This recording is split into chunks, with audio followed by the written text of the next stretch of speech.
శుభ సందర్భం. ధన్యవాదాలు పెద్దలారా, కృతజ్ఞతలు మీ అందరికీ.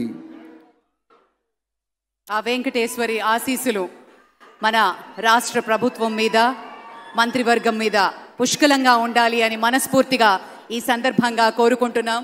విశ్వ ప్రపంచంలో భారతదేశాన్ని, తెలుగు నేలను శిఖరాగ్రాన నిలపడం కోసం సోపాన పంక్తిని పేర్చుతున్నటువంటి కృషివలుల్ని తయారు చేస్తున్నటువంటి శ్రీ నరేంద్ర మోదీ గారు, శ్రీ నారా చంద్రబాబు నాయుడు గారు, శ్రీ పవన్ కళ్యాణ్ గారు, వారి వ్రతం ఒకటే, ధర్మం బిది, వ్రతం బిది, సద్వివేకం బిది, ఆచారం బిది అని చెప్పినట్లుగా ఆదర్శనీయమైనటువంటి పథకామిగా వారు నడుస్తున్నటువంటి శుభవేళ.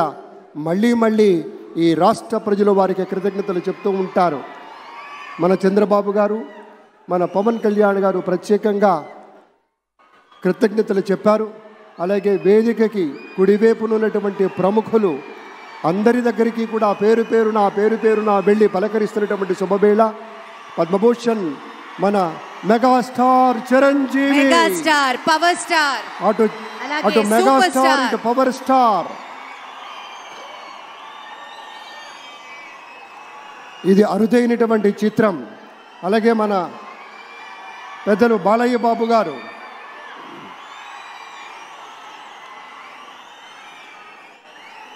సూపర్ స్టార్ తలైవర్ రజనీకాంత్ గారిని పలకరిస్తున్నారు ప్రధాని. వారి దంపతుల్ని లేడీస్ అండ్ జెంటిల్మెన్ మనస్ఫూర్తిగా వారి శుభకామనలు అందుకుంటూ మన బాలయ్య బాబుతోటి కరచాలనం చేస్తూ ముందుకు వెళ్తూ ఉన్నారు.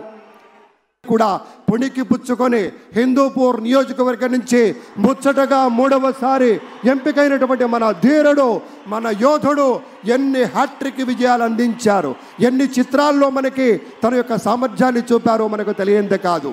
అదొక్కటే కాదు పెద్దలారా, బాలయ్య బాబు గారి గురించి చెప్పుకుంటే బసవరామ తారకం ట్రస్ట్ పేరిట ఆయన అందించేటువంటి సేవలు అనుపమానం, అద్భుతం. క్యాన్సర్ వ్యాధితో బాధపడుతున్నటువంటి అనేక మంది ఆర్తుల్ని రక్షించడం కోసం బసవతారకం ట్రస్ట్ పక్షాన విశేషమైనటువంటి రీతిలో సేవలు అందిస్తున్న బాలయ్య బాబుకి జై. అలాగే